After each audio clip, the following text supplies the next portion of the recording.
امید کا دیپ، از قلم الشبہ عمران۔ پیش لفظ۔ ہر کہانی کا آغاز چند لفظوں سے ہوتا ہے، لیکن بعض کہانیاں الفاظ سے بڑھ کر دلوں کو چھو لیتی ہیں۔ یہ ناول بھی انہی کہانیوں میں سے ایک ہے۔ بظاہر یہ چند کرداروں کی زندگیوں کے گرد گھومتی ایک داستان ہے، لیکن حقیقت میں یہ ہر اس انسان کی کہانی ہے جو محبت، رشتوں، خوابوں اور جدوجہد کی گہرائیوں سے گزرتا ہے۔ اس میں ایک بیٹی کے خواب بھی ہیں اور ایک باپ کی فکر بھی، دوستوں کی شوخی بھی ہے اور اپنوں کی قربانی بھی، ہنسی کی کھنک بھی ہے اور آنسوؤں کی نمی بھی۔ کبھی یہ محبت کی روشنی دکھاتی ہے تو کبھی جدائی کا اندھیرا، کبھی امید کی کرن جگاتی ہے تو کبھی صبر کا درس دیتی ہے۔ یہاں ہر کردار اپنے اندر آئینہ لیے ہوئے ہے۔ کوئی محبت کی معصومیت ہے، کوئی رشتوں کی گہرائی ہے، کوئی دوستوں کی خوشبو ہے، اور کوئی درد کی وہ شدت ہے جو روح تک کو چھو جائے۔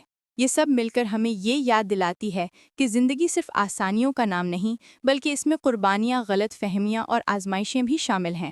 ممکن ہے کہ جب آپ اس کہانی کو پڑھیں تو کسی کردار میں اپنی جھلک دیکھیں، کسی لمحے میں اپنی یاد محسوس کریں یا کسی جذباتی موڑ پر اپنا دل دھڑکتا ہوا پائیں، کیونکہ کہانیاں صرف پڑھی نہیں جاتیں، وہ جھیلی بھی جاتی ہیں، اور یہ کہانی ان سب کے دلوں کو ضرور چھوئے گی جو محبت اور رشتوں کی گہرائیوں کو سمجھنے کی ہمت رکھتے ہیں۔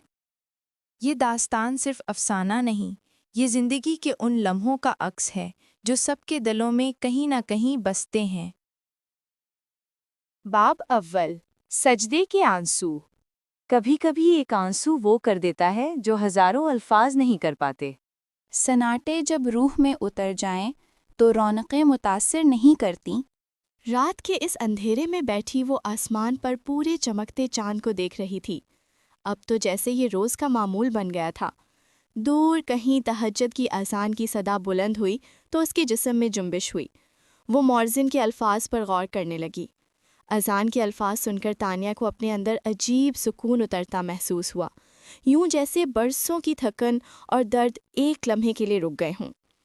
اذان کے بعد وہ اٹھی اور نماز کے لیے وضو کرنے لگی۔ روشنی میں اس کا چہرہ واضح ہوا، گوری گلابی سی رنگت جو اس وقت زردی میں ڈھلتی معلوم ہو رہی تھی۔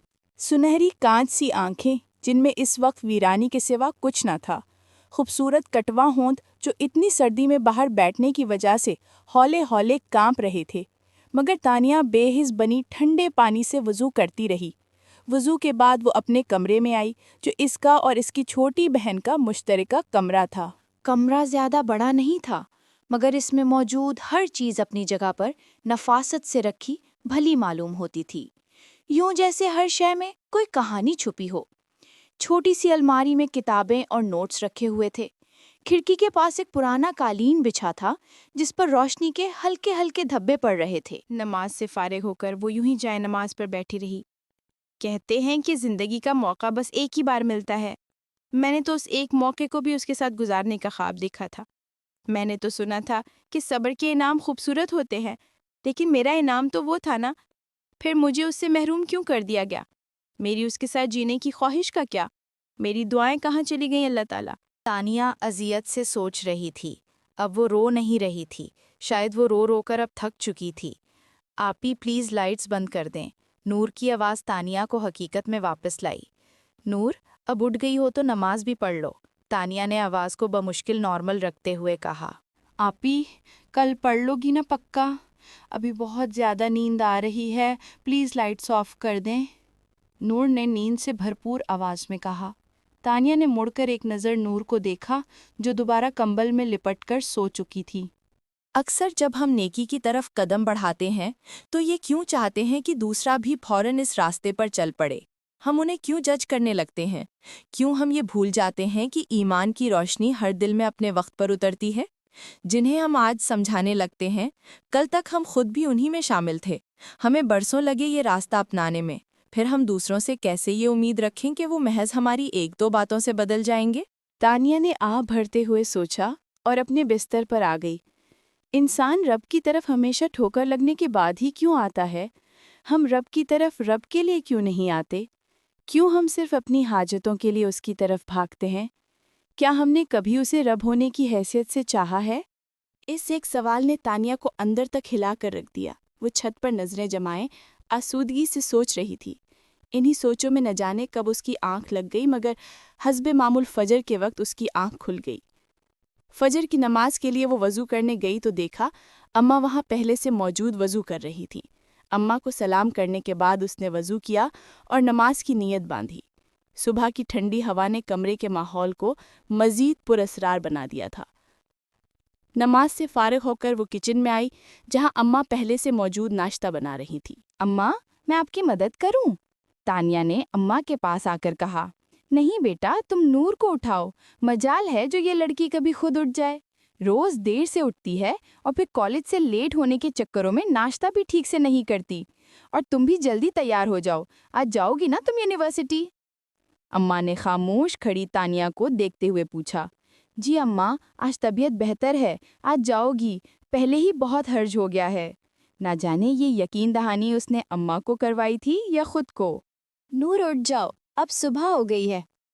الماری سے اپنے کپڑے نکالتی وہ مصروف انداز میں بولی۔ آپی، بس 5 منٹ اور سونے دیں۔ روزانہ کہا جانے والا جملہ ایک بار پھر کہا گیا۔ بالکل نہیں، فوراً اٹھو۔ ایک تو مجھے تمہاری سمجھ نہیں آتی، ساری رات تو تم سوتی رہی ہو، ابھی بھی تمہیں 5 منٹ چاہیے۔ وہ اس کی بات کا اثر لیے بغیر اس پر سے کمبل ہٹاتے ہوئے بولی۔ اچھا یار، اٹھ گئی ہو۔